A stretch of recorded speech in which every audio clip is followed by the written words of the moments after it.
সিকেলিকর আমরা খুব চমৎকার আলোচনা শুনেছি শিরিন আপার কাছ থেকে এবং ইয়াকুব ভাই হয়তোবা নেটওয়ার্কের প্রতিবন্ধকতার কারণে সমস্যার কারণে আমরা ওইভাবে বুঝতে পারছি না। তো সিকেলিকর খুবই চমৎকার একটি মেডিসিন এবং খুব গভীর ক্রিয়াশীল একটি রেমেডি। তো এই ওষুধের একটু ইতিহাসটা আমাদের একটু জানতে হয়। সেটা হলো ইউরোপে এক ধরনের যে গমের মতো এক প্রকার খাদ্যশস্য আর কি, এই খাদ্যশস্যের উপরিভাগে এক ধরনের ফাঙ্গাস জন্ম নেয় বা উপমাংসের মতো হ্যাঁ, কিছু মনে হচ্ছে এক ধরনের ফাঙ্গাস জন্ম নিয়েছে। আর এটা আমাদের দেশের তেল বীজ বা রাই সরিষা এটা না, কিন্তু ইউরোপের গমের ন্যায় গমের মতোই এটা রুটি প্রস্তুত করে সাধারণ লোকজন কিন্তু এটা খায়। ইউরোপে এই সিকেলিকর যে একটা ভেষজ, যেটা এটা রুটি প্রস্তুত করে সাধারণ লোকে এটা খায়। তো এটা খাদ্য হিসাবে তারা ব্যবহার করে। জার্মানে এই রায়ের আবাদটা খুব বেশি হয়। জার্মানে এই রায়ের আবাদটা বেশি হয়। তো এই ফাঙ্গাস জাতীয় রোগ গম, যব এবং ধানেও দেখা যায়। আমাদের দেশে কৃষকরা ধানে বা গমে এই রোগকে ধানের মল বলে থাকে আর কি। আর এটার বর্ণ কিছুটা ঈষৎ কালো বর্ণ দেখায়, কিন্তু ভিতরে সাদা। স্বাদটা খুবই কটু হয়। তো এটা যদি কেউ চর্বণ করে চাবায় তাহলে বমি ভাব আসে। তো এই সিকেলিকর কিন্তু বিষাক্ত একটা পদার্থ। এটা বিষাক্ত একটা পদার্থ। শুনতে পাচ্ছেন?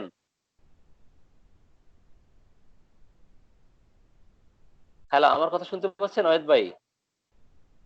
হ্যাঁ জি ভাই, শুনতে পাচ্ছি। জি জি। হ্যাঁ হ্যাঁ। তো কারো কোনো কোশ্চেন থাকলে আলোচনা শেষে কোশ্চেন করবেন এবং সেটা লিখে রাখবেন। ঠিক আছে? কারো কোনো কোশ্চেন থাকলে সেটা লিখে রাখবেন পয়েন্ট আকারে এবং আলোচনা শেষে কোশ্চেন করবেন। জি। আর শুনতে না পারলে একটু কাইন্ডলি বলবেন যে আমরা শুনতে পাচ্ছি না। তখন দেখি লাইন কিভাবে ইয়ে করা যায়। আমি অবশ্যই ইয়ে ব্যবহার করতেছি না, ওই যে আ ব্রডব্যান্ডের লাইন একটু ঝামেলা হচ্ছে, যার কারণে ডাটা চালু করেছি। যে কথা প্রতিবন্ধকতা যাতে তৈরি না হয়। যাই হোক, তো এই সিকেলিকর হলো বিষাক্ত পদার্থ। তাই রোগাক্রান্ত ফসলগুলো কি এটা যত্ন করে হ্যাঁ, বেছে ফেলে নেওয়া হয়। জার্মান দেশে এই রায়ের উপর ফাঙ্গাসের আকার অনেকটা বড় হয় এবং সম্পূর্ণ শুকানোর আগেই এটা সংগ্রহ করে ওষুধ রূপে ব্যবহার করা হয়। কারণ সম্পূর্ণ শুকিয়ে গেলে আহ, এটার ক্রিয়া নাকি খুব বেশি ভালো হয় না, ক্রিয়াটা কিছুটা কম দেখে যায়। তো এই সিকেলিকরের বিষক্রিয়ায় সাধারণত এক প্রকার আক্ষেপিক পীড়া দেখা যায়। স্ত্রীলোকদের জরায়ুর আক্ষেপ এবং আক্ষেপজনিত ঘন ঘন সংকোচন বা প্রসারণের ফলে গর্ভস্রাব হয়ে যায় অনেক ক্ষেত্রে। তো তাই অ্যালোপ্যাথ চিকিৎসকগণ এই ফাঙ্গাস থেকে প্রস্তুত আর্গট নামক ওষুধ, যেটা গর্ভস্রাবের জন্য যথেচ্ছভাবে এলোপাতাড়ি ভাবে তারা ব্যবহার করত এবং এর প্রতিক্রিয়ায় দেখা যায় যে আহ, মহিলা রোগীরা কি চিররোগীতে পরিণত হয়ে যায়, চিরকালের জন্য জরায়ু দুর্বল হয়ে যায়, রোগী ক্রমশ শীর্ণকায় হয়ে যায়, ক্ষীণ হয়ে যায়, রক্তশূন্য হয়ে যায় এবং শরীর শীতল হয়ে যায়, অথচ ভিতরে তার দাহ জ্বালা দেখা দেয় এবং বিভিন্ন রোগ লক্ষণও দেখা যায়। তো 1907 খ্রিস্টাব্দে নিউ ইয়র্কের বিখ্যাত গবেষক অ্যালোপ্যাথিক চিকিৎসক, অ্যালোপ্যাথিক ডাক্তার ডাক্তার স্টিয়ার্নস এটাকে এই সিকেলিকরকে বিশেষভাবে পরীক্ষা নিরীক্ষা করে হ্যাঁ, অনেকটা কি ব্যবহার এটা সীমিত করে ফেলেছিলেন। তার অভিজ্ঞতায় কেবল প্রসব বিলম্বিত হলে, অর্থাৎ রোগিণীর দুর্বলতা, জরায়ুর দুর্বলতার কারণে প্রসবে বিলম্ব হলে এবং প্রসবের জন্য বেগও খুব কম হলে এটা প্রসবের বেগ বৃদ্ধি করে প্রসবে সাহায্য করত গর্ভস্রাব এর উদ্দেশ্যে। হ্যাঁ, এটা কিন্তু বেশি ব্যবহার করলে অত্যন্ত এটা ক্ষতি হয়ে যায়। রোগীদের প্রচন্ড ক্ষতি হয়। অধিক মাত্রায় ব্যবহারে রোগীর মৃত্যু পর্যন্ত দেখা গেছে, মৃত্যু হতে দেখা গেছে। জরায়ুর আক্ষেপ, তো এটার প্রত্যক্ষ বিষক্রিয়ায় রাসেল অত্যন্ত। ভাই সাউন্ড আসছে না ঠিক মতো, হ্যাঁ, সাউন্ড আসতেছে। ইন্টারাপ্টিং। ও আচ্ছা, নেটওয়ার্কের সমস্যা হচ্ছে। এখন কথা শোনা যায়? হ্যাঁ এখন শোনা যাচ্ছে। আজকে আসলে প্রবলেম হচ্ছে খুব। হ্যাঁ, হ্যাঁ। তো এটা প্রত্যক্ষ বিষক্রিয়ায় অত্যন্ত কি হয়, এটা প্রবল হয়। তো এটা হোমিওপ্যাথি লক্ষণ অনুযায়ী যদি এই ওষুধটা সূক্ষ্ম মাত্রায় শক্তিকৃত করে এটা ব্যবহার করা যায়, তো সেই ক্ষেত্রে ক্ষতির সম্ভাবনা থাকে না। কিন্তু এটার অপপ্রয়োগ জনিত বিভিন্ন রোগীতে সৃষ্ট বিভিন্ন রোগ লক্ষণ, বিশেষ করে সাধারণভাবে অধিকাংশ ক্ষেত্রেই যে ধাতুগত ও প্রকৃতিগত লক্ষণ দেখা যায়, সেগুলো পর্যবেক্ষণ করলে আমরা বুঝতে পারি। তো এইসব পর্যবেক্ষণকালীন সময়ে ডাক্তার ট্রিংস, ডাক্তার হার্টলব ৮০টি বিষক্রিয়া লক্ষণ বিভিন্ন রোগীর মধ্যে বা রোগিণীর মধ্যে তাদের রোগ লক্ষণ বা ধাতুগত বা প্রকৃতিগত লক্ষণ গুলো বর্ণনা ওই সমস্ত গ্রন্থে উল্লেখ করেছেন। তো এগুলো আরো ৯০টি সহ বিষক্রিয়ার লক্ষণ এলেনের গ্রন্থে, বিশেষ করে encyclopedia of pure homeopathic mathematica, যেটা সেখানেও উল্লেখ করা হয়েছে। ডাক্তার হেরিং এর গাইডিং সিমটমস, যেটা বৃহৎ গ্রন্থ, সেখানেও এই কথাগুলো উল্লেখিত হয়েছে। তো এইগুলো ছাড়াও আরো বহু সংখ্যক অভিজ্ঞতালব্ধ লক্ষণাবলী ধারাবাহিকভাবে আমরা দেখতে পাই, বিশেষ করে doctor Dunham, doctor Hughes, doctor Farrington, এদের গ্রন্থ থেকেও আমরা এই সমস্ত লক্ষণাবলী পেয়ে থাকি। তো গুরুত্বপূর্ণ লক্ষণগুলো এবং বিশেষ করে ফ্যারিংটনের গ্রন্থে বইয়ে এটার সাদৃশ্যযুক্ত কিছু ওষুধের সাথে তুলনামূলক বর্ণনা আমরা দেখতে পারি। বিজ্ঞ ডাক্তার কেন্ট, ডাক্তার উইলিয়াম বরিক, ডাক্তার ক্লার্ক, তাদের বই পুস্তকেও গুরুত্বপূর্ণ লক্ষণগুলোর বর্ণনা আছে। তো এটা ক্ষেত্র এবং প্রয়োগ লক্ষণগুলো বর্ণনা থেকে আমরা ছিকেলিকার সম্বন্ধে কি জ্ঞান লাভ করেছি, সেগুলো থেকে দেখেছি, জেনেছি, বুঝেছি। তো এটা একটা গ্রন্থ থেকে এই বা একটা বই থেকে এত বিস্তারিত ইনফরমেশন হয়ে পাওয়া যাবে না, যার ফলে বিভিন্ন রাইটারের বই পড়তে হয়। পড়ার ফলে দেখা যাচ্ছে আমরা বিভিন্ন রাইটারের বর্ণনার ভঙ্গি, তাদের লেখার যে ভঙ্গি একটু ব্যতিক্রম থাকে, কিছু না কিছু নতুনত্ব কিছু পাওয়া যায়, যার কারণে বিভিন্ন রাইটারের বই পুস্তক পড়লে অনেক ইনফরমেশন আমরা কি কালেক্ট করতে পারি। তো যাই হোক, তো এই সিকেলিকর কি খাদ্য ফসলের এই রোগ, যেটা বিশেষ করে জার্মান, ফ্রান্স, বিভিন্ন দেশে এক এক সময় ব্যাপকভাবে ফসল পাকার সময় এটা দেখা যেত এবং পূর্বে কেউ না বুঝে খুব বেশি বাছাই না করে খাওয়ার ফলে কি হতো, তাদের মধ্যে এক ধরনের বিষক্রিয়া তৈরি হতো। এই বিষক্রিয়ার ফলে ব্যাপকভাবে মানুষ এবং গরু ছাগল ইতর জীব মারাত্মকভাবে রোগে আক্রান্ত হয়ে যেত। পাচ্ছি না। হ্যাঁ, শুনতে পাচ্ছেন না? শুনতে পাচ্ছেন? হ্যাঁ, ক্লিয়ার শোনা যাচ্ছে ভাই, শোনা যাচ্ছে। হ্যাঁ, এই ওষুধের যদি কেউ শুনতে না পায় তাহলে তো ওখানকার নেটের দুর্বলতার কারণে মাঝে মধ্যে এরকম হতে পারে। জি জি জি। তো এটার বিষক্রিয়ার ফলে ব্যাপকভাবে মানুষ, গরু ছাগল, পশু, ইতুর প্রাণী মারাত্মকভাবে রোগাক্রান্ত হতো। তো স্মরণকালের ইতিহাসে জানা যায় যে 1096 খ্রিস্টাব্দে পোল্যান্ডে তো এর প্রকোপ সবচেয়ে বেশি মারাত্মক হয়েছিল এবং সেই সময় থেকে মানুষ খুব সাবধান হয়ে গিয়েছিল। এর বিষক্রিয়ায় গরু, ছাগল, ঘোড়া, বিভিন্ন ধরনের ইতর প্রাণী তাদের কি হৃৎপিণ্ড দুর্বল হয়ে যেত। হৃৎপিণ্ডের ক্রিয়া এইসব দুর্বলতার জন্য রক্ত সঞ্চালন ক্রিয়া দুর্বল হয়ে যেত, শ্বাস প্রশ্বাস এ কষ্ট হয়ে হাঁপানিতে পরিণত হতো, আহারের ইচ্ছা থাকতো না, শরীর কাঁপতে থাকতো, মাংসপেশি শীর্ণ হতে থাকতো, তো নাক মলদ্বার যোনিদ্বার হতে রক্তস্রাব হতে থাকতো, তারপর উদরময় দুর্গন্ধযুক্ত পাতলা পায়খানা হতো, এমনকি মৃত্যুবরণও করতো। গর্ভবতী পশুর গর্ভস্রাব হয়ে যেত। পুরুষ মানুষ হলে স্বল্প মাত্রা সেবনেও অনেক ক্ষেত্রে পেটের ব্যথা বেদনা, বমি বমি ভাব, লালাস্রাব, পাতলা পায়খানা হতে দেখা যেত। শরীর দুর্বল হতো এবং তা শীর্ণ হয়ে যেত এবং শীতল হয়ে যেত, কিন্তু ভিতরে দাহ বা জ্বালা থাকতো, শরীরে আবরণ এরা কোন রকমই রাখতে পারতো না। আবার স্ত্রী লোকদের ক্ষেত্রে জরায়ুর উপরে এই ওষুধের ক্রিয়াটা সমানভাবেই কিন্তু দেখা গেছে। সাধারণভাবে এর বিষক্রিয়ায় আক্ষেপিক লক্ষণ প্রকাশ পেত এবং আহ এই আক্ষেপ প্রকাশের পূর্বেই প্রথমে রোগী কেমন যেন একটা খারাপ বোধ করতে থাকতো, সমস্ত শরীরের উপরে এখানে সেখানে সুরসুর করা, চুলকানি, চুলকাতে চুলকাতে হাত পায়ে ঝিঝি ধরা, আক্ষেপ এবং মাথা কোমরে যন্ত্রণা অনুভব করতো। এরূপ প্রায় 2-3 সপ্তাহ বা তারও বেশি কাল ধরে এইভাবে চলতে থাকতো। এক পর্যায়ে তাদের ক্ষুধাহীনতা, শরীর ক্রমশ শীর্ণ হয়ে যাওয়া, রক্তশূন্য হতে থাকা, আহ, এরপরে পাকস্থলিতে জ্বালা, বুক জ্বালা, মাথা ঘোরা, মূর্ছা যাওয়ার মতো অবস্থা, ঠিক আছে, এমনকি অজ্ঞান হয়ে যাওয়া, জ্ঞান শূন্য হয়ে যাওয়া।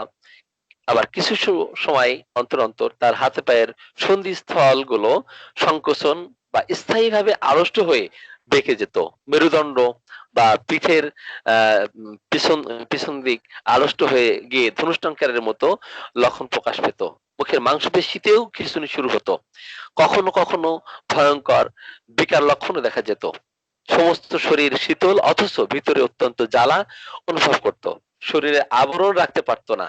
আবার দুর্গন্ধ ঘর্ম কখনো কখনো দেখা যেত, উদরময় মারাত্মক কলেরা, যাতে শরীর একেবারে শীতল অথচ আহ, ভিতরে অত্যন্ত প্রদাহ, হ্যাঁ, দাহ হতে থাকতো, জ্বালা হতো। তো এইসব ক্ষেত্রে আবার অনেক সময় উদরময় দেখা যেত। এরূপ বেশ কয়েক ঘন্টা ধরে এটা চলতে থাকতো। তারপর আক্ষেপ আড়ষ্ট ভাব কমে যেত এবং রোগী অত্যন্ত অবসাদগ্রস্ত হয়ে যেত, পেটের জ্বালা, অত্যন্ত ক্ষুধা বোধ করা। কোন কোন রোগীর এই সমস্ত লক্ষণগুলোর পর চোখ বাঁকা হয়ে যেত, চোখের কি এই চোখটা টেরা হয়ে যেত, বক্রদৃষ্টি হয়ে যেত, কারো কারো দৃষ্টিশক্তি লোপ পেয়ে যেত। তো এটা খুবই মারাত্মক একটা রেমেডি, খুব সাবধানতার সাথে শিকলিকর প্রয়োগ করতে হয়। তো চর্মের উপরে অনুভূতি হারাই ফেলতো। এইভাবে 3-4 সপ্তাহ কষ্ট ভোগের পর অনেক সময় রোগী মৃত্যুবরণও করতো। তো আমরা এই শিকলিকর অনেকে মাদার টিনচার স্থূল মাত্রায় ব্যবহার করি। এই স্থূল মাত্রায় ব্যবহার করার ফলে রোগীর যে কত না ভয়ঙ্কর ক্ষতি হয়ে যায়, এটা কিন্তু অনেকেই এটা বুঝে না বা বুঝতে চেষ্টা করে না। তো এই সমস্ত আক্ষেপিক লক্ষণ ছাড়া হ্যাঁ, আবার আরেক ধরনের লক্ষণও এর বিষক্রিয়ায় দেখা গেছে, যে ক্ষত বা ক্ষয়কারী লক্ষণ। প্রথমত এই ওষুধের বিষক্রিয়ার ফলে হাত পায়ে দুর্বলতা, অবসাদগ্রস্ততা, মৃদু ব্যথা বেদনা অনুভব করতে থাকা, সেই সাথে মুখমণ্ডলে কেমন একটা ভারী ভারী ভাব, বোকার মতো চেহারা হয়ে যেত, শরীরের বর্ণ ধূসর বা হলুদাভ হয়ে যেত, হাত পা শীতল হয়ে যেত, কখনো নাকও শীতল হয়ে যেত হাত পায়ের শেষ প্রান্ত পর্যন্ত, অর্থাৎ হাত পায়ের আঙ্গুলে কালচে বর্ণ হয়ে গিয়ে ক্ষত আরম্ভ হওয়া, নাকের অগ্রভাগেও এরূপ কালচে বর্ণ হয়ে যেত, ক্ষত দেখা দিত। তো এই ক্ষত ক্রমশ বৃদ্ধি পেয়ে বিস্তৃত হতে থাকতো, আক্রান্ত অংশ শীর্ণ এবং শুষ্ক হয়ে যেত, কালো বর্ণ আকার ধারণ করত, শক্ত হয়ে যেত, অথচ দেখা যাচ্ছে কি হতো, জ্বালা করে কিন্তু তার শরীরে হাত দিলে, জ্বালা করে শরীরে হাত দিলে শোনা কি যাচ্ছে হয়, না, হ্যাঁ শুনতে পাচ্ছেন, এখন এখন শুনতে পাচ্ছেন? যে মাঝে মাঝে কল আউট হয়ে যায়, মানে সাউন্ড আউট হয়ে যায়, 2-1 মিনিট থাকে আবার হ্যাঁ শোনা যায়, হ্যাঁ হ্যাঁ। ড্রপ তো হয়ে যায়। সমস্ত শরীর কিন্তু শীতল থাকা, কিন্তু ভিতরে দাহ বা জ্বালা পোড়া শুরু হতো, ক্রমশ এই ক্ষত কি হতো, ক্ষতে পরিণত হতো এবং অনেক সময় আঙ্গুলে ক্ষত হলে আঙ্গুল খসে খসে পড়তে থাকতো। তো এই ক্ষত যখন উপরের দিকে বৃদ্ধি হতে থাকতো, তো এক পর্যায়ে কিছুদিন পরে রোগীর অনেক সময় মৃত্যুবরণও হতে দেখা গেছে। পায়ের আঙ্গুল হলে অ্যালোপ্যাথি ডাক্তারগণ এটাকে বার্জাস ডিজিজ, বিশেষ করে ডাক্তার বার্জারের আবিষ্কৃত রোগ। হ্যাঁ, এটা তিনি বলেছিলেন যে কি এটা বার্জাস ডিজিজ বলেছিলেন। ডাক্তার বার্জারের আবিষ্কৃত এই রোগটা, যে পায়ের আঙ্গুলে আক্রান্ত হতো সেই পার্শ্বের সংযোগ কারী যে স্নায়ুর উৎস স্থান অর্থাৎ কোমরের পার্শ্বে কৌশলগত অপারেশনের ব্যবস্থা করা হতো। তো এতে করে দেখা যাচ্ছে সাময়িক উপশম হতো, কিন্তু পুনরায় আবার আক্রমণ করত। এই ব্যবস্থায় উপশম না হলে কি হতো, পা কেটে ফেলা হতো, আঙ্গুল কেটে ফেলা হতো। এটা অ্যালোপ্যাথিক সার্জনগণের দ্বারা এটা করা হতো। এটা কিন্তু সবচেয়ে তাদের বড় হাতিয়ার মনে করতো। কিন্তু অধিকাংশ ক্ষেত্রে বেশ কিছুদিন পরে আবার পায়ের উপরে আক্রান্ত হতে দেখা গেছে যেত। সমস্যা হচ্ছে দুইটা পাই কিন্তু শুনতে পাচ্ছেন? হ্যালো, সাউন্ড সমস্যা হচ্ছে, হ্যাঁ হ্যাঁ আমি মাঝে মাঝে দেখি। চলে যায়, সাউন্ড চলে যায়, আবার আসে অনেকক্ষণ পর। এবার শুনতে পারেন? এই এখন নেই সাউন্ড। হ্যাঁ হ্যাঁ শোনা যাচ্ছে, তবে আজকে ডিস্টার্ব হচ্ছে অনেক। নাসির ভাই আপনাকে কন্টিনিউ শুনতে পাচ্ছি, যে হয়তোবা ওখানে একটু নেটের প্রবলেম হতে পারে। তো হয়তো ক্লিয়ার শুনছেন? আমি কিন্তু কন্টিনিউ শুনতে পাচ্ছি, কোনো প্রবলেম হচ্ছে না আমার। কিন্তু আমাদের আমাদের হয়তো ওখানকার লোকাল নেটের একটু দুর্বল হয়ে যাচ্ছে তখন আপনাকে শুনতে পাচ্ছে না। জি, তো যেটা বলতেছিলাম, তো এক পর্যায়ে দেখছে এক পা কেটে ফেলে কি করতো, একটা পঙ্গু হয়ে যেত একটা পা, আর একটা পা কাটা হতো। তো একটা মানুষের যখন দুইটা পা দুইটা হাত কেটে ফেলা হয়, তার যে কি বেঁচে থাকার আর কোনো সার্থকতা থাকে? কোনো সার্থকতা থাকতে পারে না।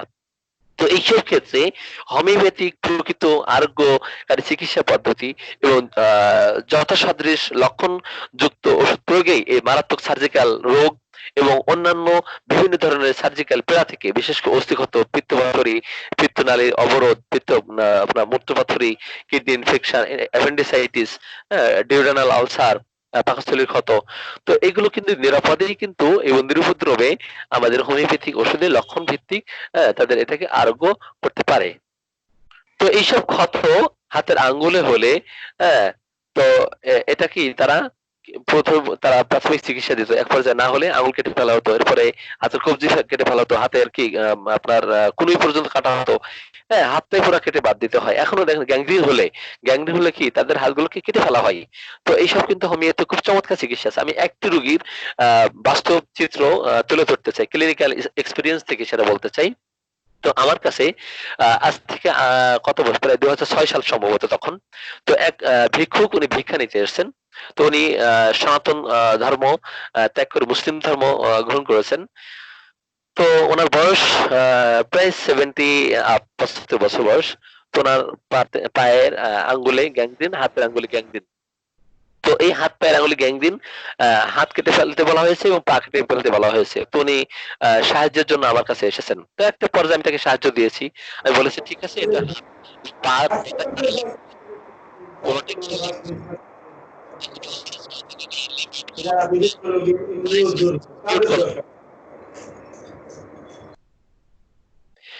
তো আমি তাকে আশ্বাসিত করলাম যে এটা হোমিওপ্যাথিক ওষুধে এটা ভালো হওয়া সম্ভব। তো আমি 2-3 দিন পরে উনি আসলে, আমি ওনাকে চিকিৎসা দিয়েছি ইতিহাস নিয়ে। উনি বললেন আমার যখন বয়স ছিল 17 বছর, তখন আমার কি গনোরিয়া হয়েছিল। তো এই গনোরিয়া কবিরাজি পদ্ধতিতে এটা ভালো হয়েছিল। কতদিনের মধ্যে? 1 সপ্তাহের মধ্যেই এটা ভালো হয়েছিল। তো আমি ধরে নিয়েছি যে এটা চাপা পড়ছিল। তো আমি টোটাল ইতিহাস নিয়ে, আমি কি চিকিৎসা নিয়েছি? কবিরাজি চিকিৎসা। তো আমি টোটাল ইতিহাস নিয়ে তাকে থুজা টেনে, ওই সময় শততমিক ওষুধ ব্যবহার করতাম, টেনে দিয়েছিলাম। আমি বললাম যদি আপনার পূর্বের গনোরিয়া 17 বছর যখন বয়স ছিল, ওই বয়সে যে গনোরিয়া চাপা পড়েছে, এখন বয়স আপনার প্রায় 70, প্রায় আপনার 55 বছর প্রায় এই রোগটা চাপা পড়ে আছে, এটা যদি ফিরে আসে আপনি সুস্থ হয়ে যাবেন, আপনার ওই গ্যাংগ্রিনও থাকবে না, ডায়াবেটিসের যে সমস্যা সেটাও আপনার দেখবেন অনেকটা রিমুভ হয়ে যাচ্ছে। তো আমি 1 ডোজ দিয়ে অপেক্ষা করতে বললাম। 15 দিনের মাথায় উনি মানে ছটফট করতে করতে আমার চেম্বারে চলে এসেছে। বলে যে বাবাজি আমার তো প্রস্রাব দিয়ে রক্ত আসতেছে, ফুস আসতেছে, আমি এখন কি করব? আমি বললাম আপনি 2 রাকাত নফল নামাজ পড়েন, যে সেই রোগটা পূর্বের যে চাপা দেওয়া রোগটা ফিরে এসেছে, তো আল্লাহ শুকরিয়া আদায় করেন। তো উনি বললেন যে আমার তো খুব কষ্ট হচ্ছে, প্রস্রাবে জ্বালা হচ্ছে, রক্ত আসতেছে, আমি কি করবো? আমি বললাম যে ঠিক আছে, আপনার এই সমস্যাগুলো আরো 1 সপ্তাহের মধ্যে এটা ক্লিয়ার হয়ে যাবে। আমি তাকে ফাইটামের উপর রাখলাম 1.5 মাস। তো ফাইটাম 1-1.5 মাস ফাইটাম দিয়ে তার বললো আমার হাতের ক্ষত এখন নাই, এখন ডায়াবেটিসও কম হয়ে এসেছে এবং ব্যথা বেদনার যন্ত্রণা কিছু নাই, আর প্রস্রাবের সাথে রক্ত পুজ আর কিছু এখন আসে না। 1.5 মাস পরে গিয়ে তাকে 50M দিয়েছি। 50M দেওয়াতে বললো যে হ্যাঁ অনেকটাই ভালো। বেশ এইভাবে তাকে 2-3 মাস পরে আবার সিএম দিয়েছি। এরপরে তাকে পরিপূর্ণভাবে সুস্থ করতে তাকে মেডিওনেমের সাহায্য নিতে হয়েছিল। তো এই রোগী কমপ্লিটলি আরোগ্য হয়েছিল। এই ধরনের রোগী যদি আমাদের কাছে আসে তাহলে তথাকথিত চিকিৎসা পদ্ধতিতে যেটা কেটে ফেলা ছাড়া কোনো উপায়ন্তর থাকে না, সেইটা কিন্তু আমাদের চিকিৎসা এটা করা লাগে না। তাদের চিকিৎসা উৎকট চিকিৎসা পদ্ধতি এটা কিন্তু অবলম্বন করতে হয়। আমাদের সদৃশ চিকিৎসা নীতিতে এটা কমপ্লিটলি আরোগ্য হওয়া সম্ভব। তো আরোগ্য হয় অসংখ্য রোগী এইভাবে। আমরা যদি এটা ইতিহাস এভাবে বলতে পারি প্রত্যেকের জন্যই এটা ভালো হবে। এনিওয়ে, তো যেটা বলতেছিলাম, তো সিকেলিকরের উপরোক্ত বিষক্রিয়ার লক্ষণগুলো বহু সংখ্যক রোগী পর্যবেক্ষণের ফলে, তো এই সুতির প্রকৃতিগত লক্ষণ বা আরোগ্যকারী হোমিওপ্যাথিক নির্দেশক লক্ষণগুলি আমাদের হোমিওপ্যাথি মেট্রিমেডিকায় এগুলো বিভিন্ন মেট্রিমেডিকায় লেখা আছে, সেগুলো অনুসরণ করতে হবে, আমাদেরকে হৃদয়ঙ্গম করতে হবে। হ্যানিম্যান কিন্তু পারসিভ করতে বলেছেন। তো এটা অনেকে মুখস্থ করতে চায়, এটা মুখস্থ করার বিষয় না, এটা অনুভূতির সাথে মিশাই নিতে হয়, এটা পারসিভ করতে হয়। তো সমস্ত শরীরে কেমন একটা অস্বস্তি সুড়সুড়ি ভাব, কিন্তু এটা প্রবীণকালীন সময়ে পোকা হাঁটার মতো অনুভূতি, ঝিঝি ধরার মতো অবশ ভাব কিন্তু এটা দেখতে পাওয়া গেছিল। তো এই সুদের রোগীর মনটা সবসময় বিষণ্ণ, বিমর্ষ, অবসাদগ্রস্ত, উদ্বেগপূর্ণ, মৃত্যু ভয় দেখা গেছে প্রবীণকালীন সময়ে। বিকার বা মনোবিকারেও কিন্তু দেখা গেছে।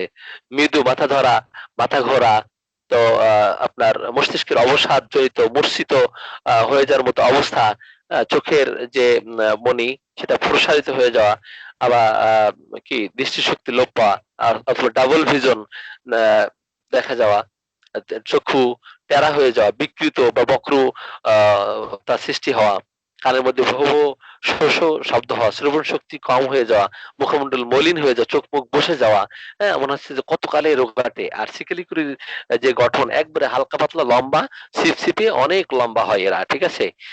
রোগাটে চোখ মুখ একদম বসে গেছে, মনে হচ্ছে কতকাল ঘুমায় নাই, কত রোগ শোকে ভুগিয়ে একদম কাহিল হয়ে গেছে। এটা কিন্তু সিকেলিকরের রোগীর চেহারার দিকে তাকালেই বোঝা যায়।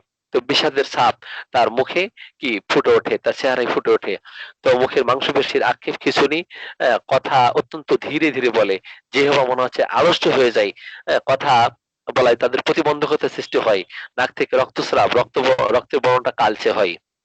ক্ষুধা থাকে না, অজীর্ণ রোগ, ঢেকুর উঠা, পেট জ্বালা, বুক ব্যথা, বমি ভাব, পেটে চাপ বোধ, আক্ষেপ, উদরময়, তো বেদনাযুক্ত উদরময় বা কলেরার লক্ষণ। কলেরার লক্ষণে কিন্তু এই যে সিকেলিকর কিন্তু খুব চমৎকার একটা লক্ষণ। যখন দেখবেন যে হাতটা কি ইয়ের দিকে পিছনের দিকে বাঁকা হয়ে যাচ্ছে, হ্যাঁ হাত, সেই ক্ষেত্রে দেখবেন সিকেলিকর খুব ভালো কাজ করে।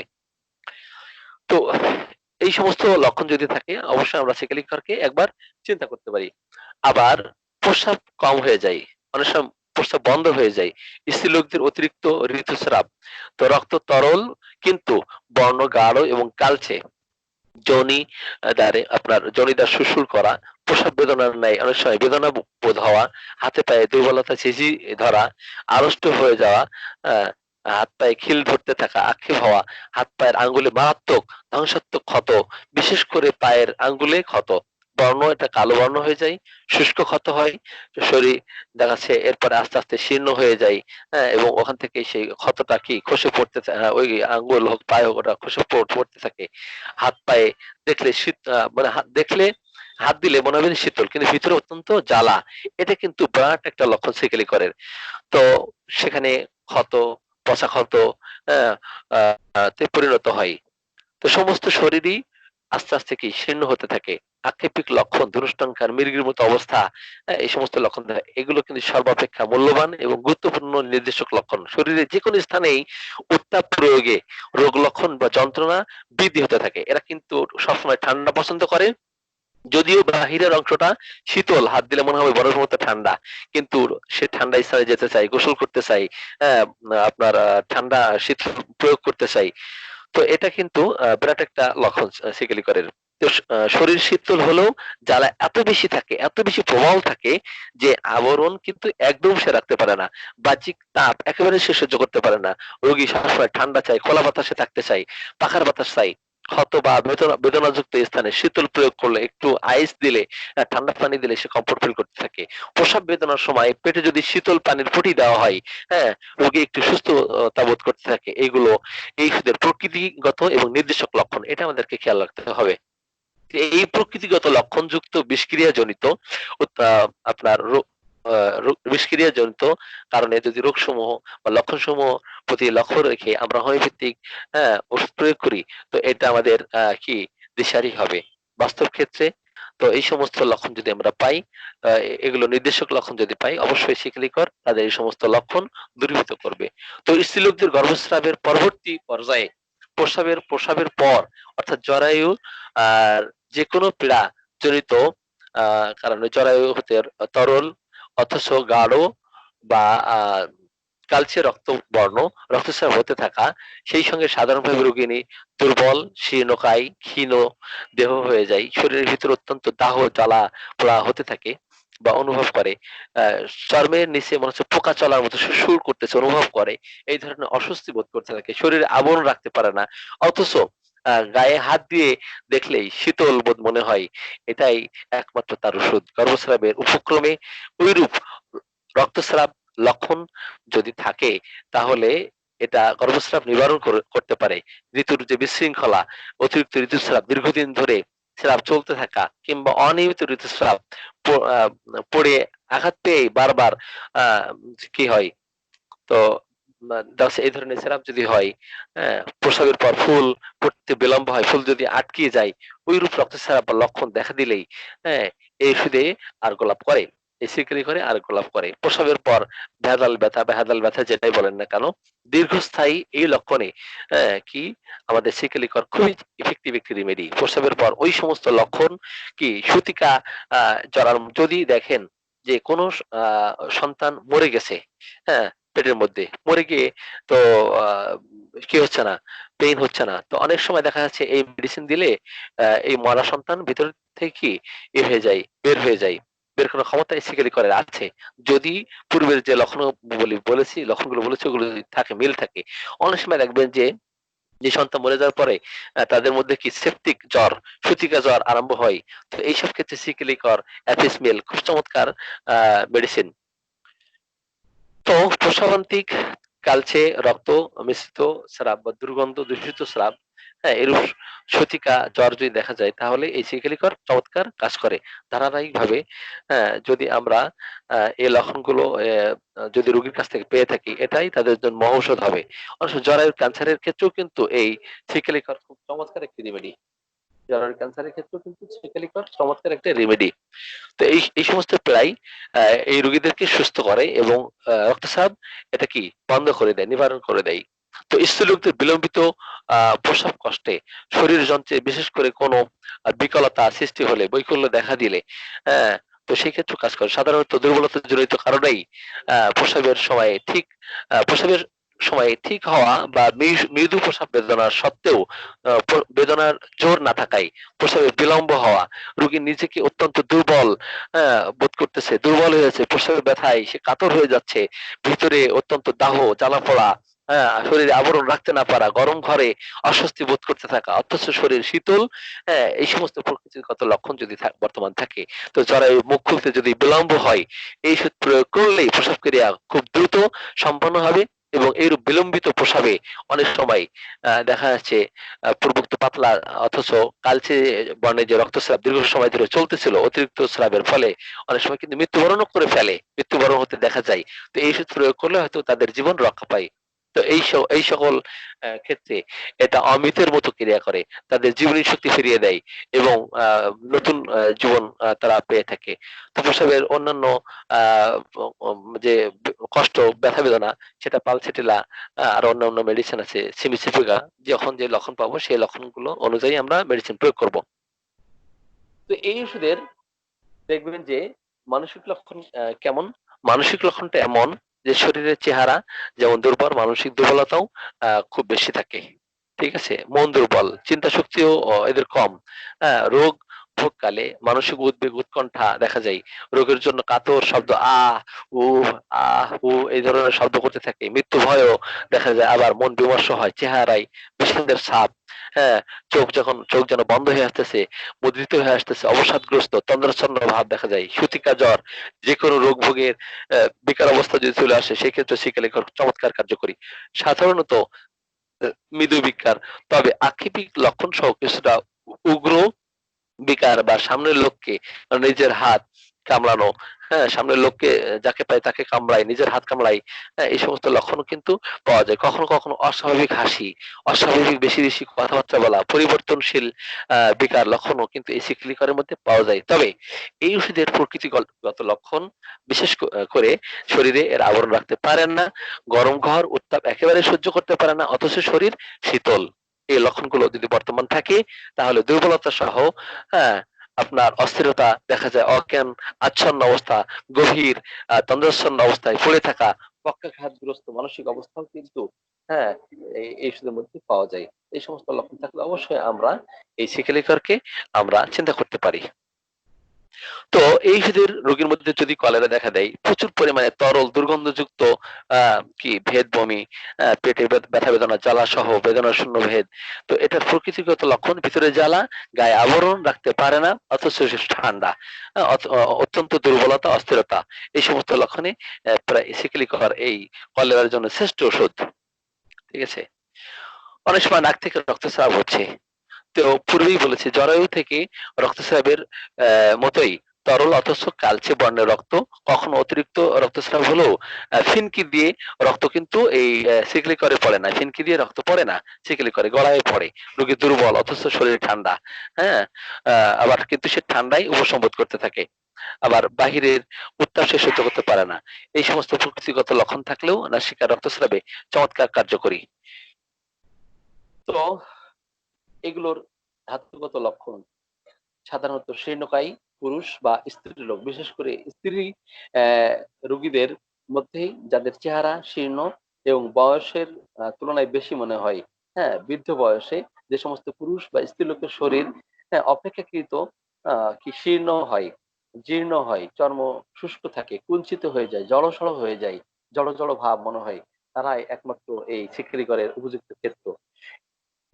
এই সমস্ত লক্ষণ থাকলে যে কোনো বয়সের যে কোনো রোগী, স্ত্রী পুরুষ, হ্যাঁ, শীর্ণকায় স্থূলকায় কিংবা যেমনই শরীর হোক না কেন, এটা তার জন্য ঔষধ। প্রকৃতিগত লক্ষণ বর্ণনাকালেও আমি বলেছি যে দুর্বল ও রক্তশূন্য তার কথা।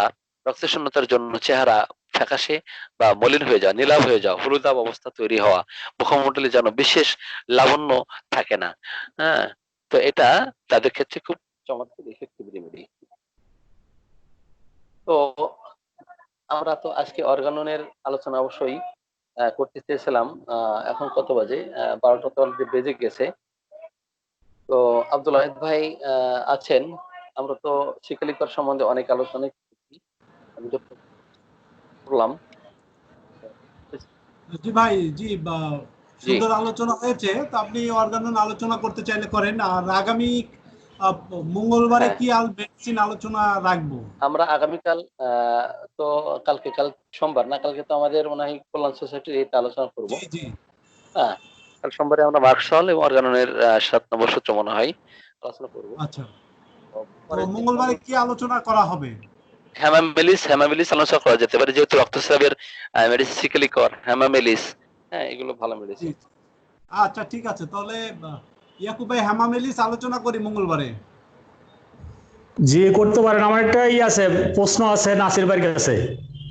জি প্রশ্নটা হচ্ছে যে নাসির ভাই বলছেন যে জরায়ুর মুখ যদি না খুলে সিকিলিকর ব্যবহার করতে হবে, ঠিক এই কথাটার সাথে আমি আগে বলেছিলাম যে জরায়ুর মুখ না খোলা হইলে সেই অবস্থায় সিকিলিকর ব্যবহার করলে মারাত্মক রক্তক্ষরণের মাধ্যমে ওই রোগীর জন্য মারাত্মক ক্ষতি হইতে পারে। আমাদের দুইজনের মধ্যে এই কন্ট্রাডিকশনটা একটু ক্লিয়ার করবেন। আচ্ছা, শিওর আসেন। তো কথা হলো, যেমন আমরা জরায়ু মুখ খুলুক আর না খুলুক, যদি রোগীর সিকেলিকর সিমটম পাওয়া যায়, প্রসব বেদনা হচ্ছে, মৃদু ঘিনঘিনে ব্যথা, ঘিনঘিনে ব্যথা, খুব বেশি ব্যথা হচ্ছে না, জরায়ুর মুখ খুলে নাই, কিন্তু তার হাত পা অত্যন্ত শীতল, ঠান্ডা, ভিতরে জ্বালা, প্রদাহ, যন্ত্রণা হচ্ছে, তো শিকলি কর দিলে তার জরায়ুর মুখ কি খুলবে না? আবার কিছু কিছু রাইটারের বইতে লেখা আছে জরায়ুর মুখ খুললে, হ্যাঁ 2 ইঞ্চি 3 ইঞ্চি খুলেছে, বাট প্রসাব বেদনা মৃদু মৃদু হচ্ছে, ঘিনঘিনে ব্যথা, ব্যথা খুব তীব্র হচ্ছে না, এই ক্ষেত্রেও জরায়ুর মুখ কি আরো ওয়াইড করতে পারে। হ্যাঁ, তার তো সেকেলি করে লক্ষণটা হলো সংকোচন করে ধরে রাখে, কন্ট্রাকশন হচ্ছে, মনে হচ্ছে সংকোচন হয়ে আসছে, এই ক্ষেত্রে সেকেলি কর দিলে জরায়ুর মুখ খুলে। এইটা জি, এটা জরায়ুর মুখ এক্ষেত্রে খুলে ঠিক হলো আছে, যে এইটা কথাটা এর বলা হয়েছে এনসি ঘোষের বইতে লেখা আছে এইভাবে, যদি জরায়ুর মুখ না খোলা অবস্থায় ব্যবহার করা হয় তাহলে ফিঙ্কি দিয়ে রক্ত আসতে পারে, এইটা বারবার সতর্ক করা হয়েছে। আর আপনি যেটা বলছেন যে ওই লক্ষণগুলো থাকলে জরায়ুর মুখ খুলবে, জরায়ুর মুখ খোলার সাথে শঙ্কা রয়েছে, এই কথাটার সাথে আপনার কথার সাথে কন্ট্রাডিকশন হয়েছে। ধন্যবাদ আপনাকে। বই বাজারের যদি কোনো নিকৃষ্ট এবং কোনো হোমিও ডাক্তারের মেধা মনন তার মানে ধ্বংস করার জন্য ভরপুর কোনো ইয়ে থাকে, সেটা হলো এনসি ঘোষের বই। সেখানে হোমিওপ্যাথির কথা, সেখানে আপাঙের মূলের কথা, সেখানে সার পোকার কথা, সেখানে কি বিভিন্ন প্যাটেন্টের কথা, আমার লিখিত শেষ অধ্যায় অমক, এই কত হাবিজাবি অহোমিওপ্যাথিক কথাবার্তা লেখা আছে। তো এনসি ঘোষের বই আমি যারা খুব ভালো ডাক্তার, হ্যাঁ এরা কখনোই এটা সাপোর্ট করবে না। আর এনসি ঘোষের বইয়ে এই ধরনের গোজাই মিল দিয়ে বিভিন্ন সার পোকা যদি কলার সাথে মিশিয়ে কি হয় তাহলে অর্শ ভালো হয়ে যাবে। তারপরে কি ইয়ের পাতা, লাউয়ের পাতার রস যদি রস করে দেওয়া হয় কানের সুজ ভালো হয়ে যাবে। তো তারপরে ওই প্যাটেন্ট ফাইলের কথা একদম যথেচ্ছা ভাবে উনি লিখেছেন, যেটা হোমিওপ্যাথির সাথে সাংঘর্ষিক কথা। এই জন্য কখনো আমি মনে করি যে কবিরাজি, জি জি কবিরাজি বই এনসি ঘোষের বই মানে কবিরাজির বই। জি, তো এনসি ঘোষ এখনো, জি, তো এক সময় এনসি ঘোষের বই পড়েই এটার বাজারে এত প্রচলন, এত বেশি চাহিদা কেন আমি বুঝি না। তো এত চাহিদা, এত মানে ডিমান্ড কেন বুঝি না, সবাই এনসি ঘোষের বই খোঁজে, অথচ তার থেকে কত সুন্দর লেখা, হ্যাঁ চমৎকার লেখা, তো সেই বই পুস্তক কিন্তু আমরা পড়ি না। ঠিক আছে, নাসির ভাই, তো যাই হোক, জি জি আমার একটা প্রশ্ন ছিল। জি, স্রাব যদি মানে ইয়ে হয়, মানে আপনার লালচে হয় এবং অতিরিক্ত হয় এবং দুর্বলতা থাকে এবং রোগী যদি শীর্ণকায় হয়, সেক্ষেত্রে আপনি সিকিলোকর ইউজ করতে পারবেন, রাইট? স্রাব কালো না, স্রাব লাল টকটকে করে কালো হয়, হ্যাঁ, এবং ফিনকি দিয়ে পড়ে না, গড়িয়ে গড়িয়ে পড়ে, হ্যাঁ ঠিক আছে, কালো হয় এবং প্রচন্ড দুর্গন্ধযুক্ত হবে, প্রচন্ড দুর্গন্ধযুক্ত, গরম কাতরতা, লাল হলে ভিন্ন মেডিসিন হবে, লাল এবং দুর্বলতা। লাল লাল ভিন্ন এটা রুব্রিক্স আছে, ঠিক আছে? হ্যাঁ, ওইটাতেও কিন্তু দেখা যাচ্ছে যে ব্রাইট রেড এটা তো সিকেলি করা আছে। না বলতেছি যে ইয়েতে শিক্ষকের অধিকাংশ ক্ষেত্রেই রক্ত দুর্গন্ধযুক্ত রক্ত থাকে এবং কালচে বর্ণ হতে দেখা যায়। তো এটা প্রথম অবস্থায় খুব ভালো একটা মেডিসিন। তো ক্ষেত্রটা তরুণ অথবা প্রতন, এটা খেয়াল রাখতে হবে। এবং তার অন্যান্য লক্ষণ যদি প্রকৃতিগত লক্ষণ মিল থাকে, ধাতুগত লক্ষণ মিল থাকে, তো সেক্ষেত্রে কার্যকরী হতে পারে। যেমন বিশেষ করে তার প্রচন্ড জ্বালা পোড়া, হ্যাঁ, এবং ঠান্ডা অনুভব হওয়া কিন্তু গরম কাতরতা, পাখার বাতাস ছোঁয়া, এই সমস্ত লক্ষণ যদি থাকে তো আমরা শিকারি করার কথা চিন্তা করতে পারি।